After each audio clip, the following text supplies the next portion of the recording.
Welcome to today's briefing. I'm Aaron. Let's begin at Melville Island. That's an island just north of Darwin, Australia, where we had an absolute tragedy occur over the weekend. On Sunday, an MV-22 Bravo crashed on the island of Melville. That's just north of Darwin. 23 Marines were on board. 3 of those Marines were killed in the crash. 5 were critically injured and flown to a hospital in Darwin. Everyone else on board suffered injuries of varying conditions. So no one got away unscathed. We really don't know any more than that right now. This just happened as we're getting ready to record here. So this is the second major aviation incident for the United States Marine Corps in 4 days. And so we would expect that to trigger a safety stand down. You can look for things like that in the news if you follow these things. What that does is it stops all operations for at least 24 hours. Sometimes these can last more than 1 day. And everybody will get retrained and just get reminded, and they'll allow themselves to take a new look, a fresh look at what it's like to maintain and operate these complex machines that, if not done in accordance with, can result in the loss of life like what we've seen recently. And the loss of so many lives in such a short time is absolutely unacceptable. And I have to temper that with, of course, we have, our thoughts and prayers and condolences for the family and friends. We don't want to, brush over that at all. But my primary concern right now is what the hell is happening with Marine Corps Aviation. So they should take a safety stand down of at least 1 day. They should, gather themselves, reinspect everything on the flight line from maintenance logs to actual condition of the craft, see if anything's operating out of spec, see if, aircraft is being pushed into operation despite maintenance being deferred. That's common for the Navy. Maybe the Marines are doing that too and causing these crashes. Whenever the investigation is complete and they release it, we'll talk about what caused this. If it's pilot error, it's pilot error. But if it's mechanical, it could be systemic. And that would be a real problem. So we'll see what happens from this. Very sad that we're losing so many Marines in aviation right now. It's upsetting to me, but we'll let you know what the investigations conclude when those are complete, okay? All right, let's move north to Taiwan, talk about today's primary story here. China is operating a couple of heavy bombers escorted with UAVs north and east of the island of Taiwan.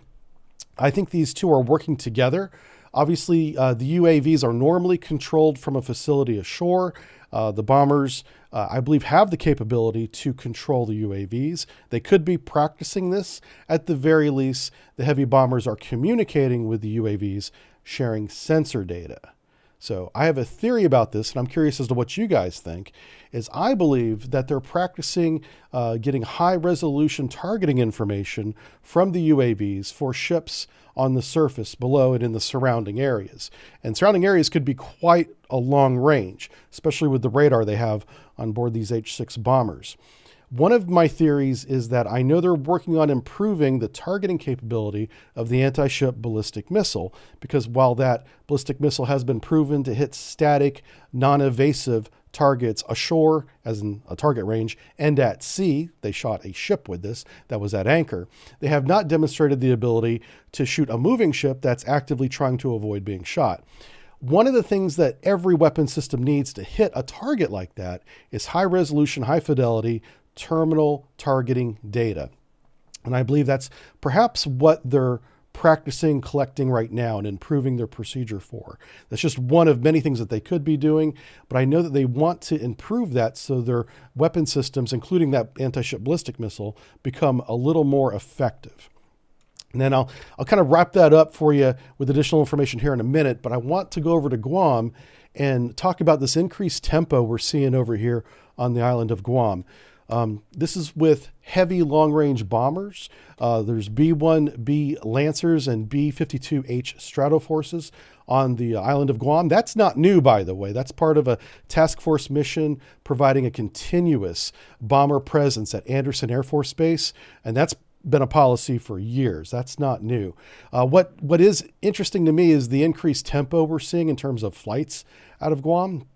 And they've been working on a large climate-controlled hangar now, I believe, for years. I believe the construction got delayed a little bit during the pandemic, and I don't know if that hangar is complete. But if the climate control hangar is complete, it's probable that there's B-2 bombers on Guam as well.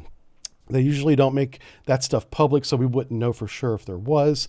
But if they have the facilities for those bombers, you could probably assume that those are there as well. So we're seeing a little bit of increased activity out of Guam, including these Air Force assets. And I'm going to start keeping an eye a little bit more on the Air Force because what they're doing in Korea right now is very interesting and not public. Let's move over to the South China Sea, where 4 nations have come together to make a naval aviation flotilla. This is, I believe, in response to the increased Chinese Coast Guard behavior, bullying the Philippine and Vietnam fishermen around and then their Coast Guards around just because they can. Nobody's there to stop them, and they have the bigger ships and a lot more of them.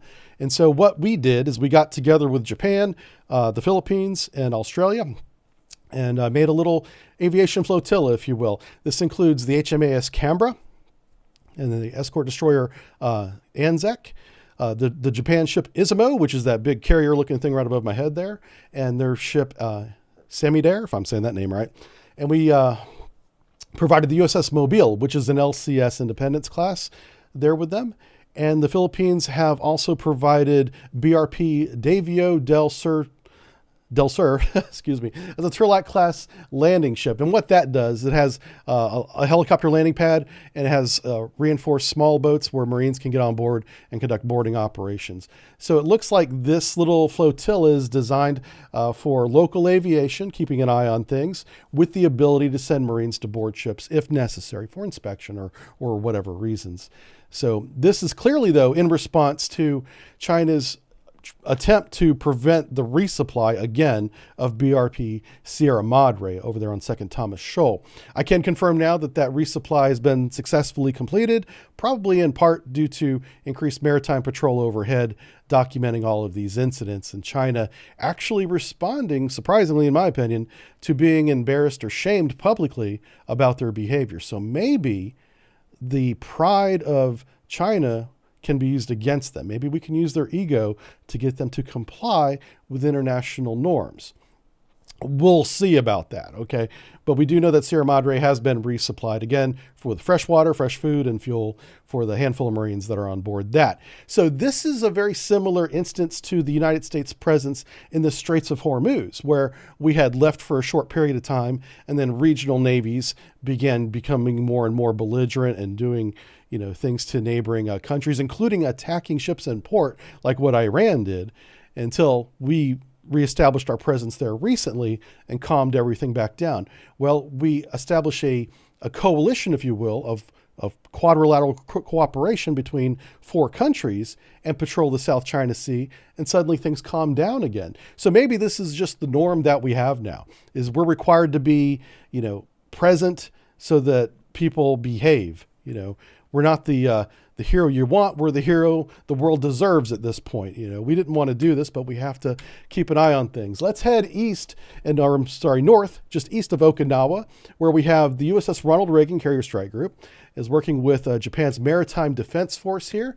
You see JS Japan ship Maya is there with them, and they're just doing normal operations. This is not part of any kind of exercise or war game. They're just doing normal flight operations, keeping an eye on things basically around the island of Okinawa. And this is why, if you take a look at the map in the upper right-hand corner there, you see where Taiwan's at. Well, just west of Taiwan is where those H-6 bombers and those UAVs are operating there. So they would be able to at least see the carrier strike group and stuff on their surface search radars from that type of range. And the UAVs could be assisting in that as well, help localizing, getting more precise targeting data on these ships. And something that may be working with them, this is how I came to this thesis, if you will, it's not really a conclusion yet, is it? Is if we head north to Japan, just off the east coast of Tokyo, we have a Russian intel ship, a Vishny-class, loitering up there as well. Now, this Vishny-class, this 3,800-ton ship with about 220 technicians and crew on board, is very capable. It has a very strong or modernized signals collection suite, including electronic warfare, which would be used to classify and localize emissions out there, like radars and stuff from the carrier strike group. And they do have a pretty good acoustic intelligence suite on board this. It's a one-stop shop for intelligence collecting. It has the laboratories and technicians on board to process the data and then collect it all into something coherent and useful and send it back to command. The ship is armed. It's defended by short-range surface-to-air missile launchers and 2 AK-630 close-in weapon systems on the bow. So even though she is an intel collection ship, she is armed. I believe this Vishny-class, because of her location, could be helping localize and provide general targeting data and electronic warfare information to China, probably on our Reagan carrier strike group, because they kind of have our strike group bracketed right now. Could be happening. We don't know. So this is kind of a summary of what we've talked about today. Each one of these deployments and incidents are not anything to worry about. This is all normal operations. We know why all these things are happening. China operating around Taiwan is not out of the norm at all. They've been doing this routinely for years now. We know why we have a quadrilateral flotilla in the South China Sea, because they're pushing back and keep an eye on the Chinese Coast Guard, hoping that they behave, and that appears to be working, which is great. It just means we're going to stay there now, as long as if it works. Off the coast of Japan, you see you have the Vishnya there, and you can see how they could easily triangulate, if you will, the carrier strike group, right? You've got some intelligence collection to the north. You have other intelligence collection assets to the west of our carrier strike group. And with that, you could get targeting data. So I think that's what's going on there. The Ronald Reagan is just out there probably going home to Japan. She's been at sea now all summer. So she's probably looking forward for some time back in port, I would imagine. The bombers out of Guam are not new. They've been there for years. They do rotate, by the way. It's not always the same crews, of course. But there is an increase in operational tempo. And if they finish that hangar that I was talking about, which I'm not sure they have, they could have B-2 presence there as well. But if there is a B-2 presence, then the Air Force is never going to go public with that, as far as I know. They don't talk about B-2 deployments at all, or rarely if they do. What I am interested in is what the hell is the Air Force doing up in the Korean Peninsula? There is a lot going on up there. It's probably related to the multiple failed rocket launches that are coming out of North Korea. That could be stirring things up there. I don't know what else would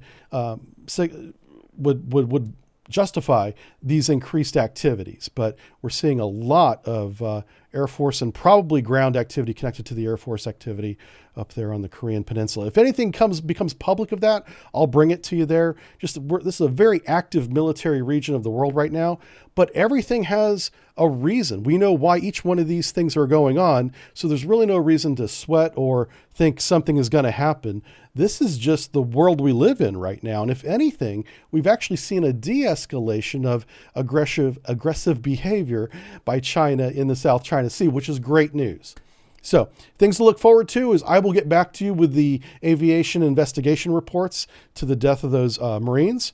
We're going to see what happens in the South China Sea with this quadrilateral flotilla and see what comes of the intelligence gathering assets China and Russia are using right now. All right. Thanks for watching, everybody. Have a good one. Bye.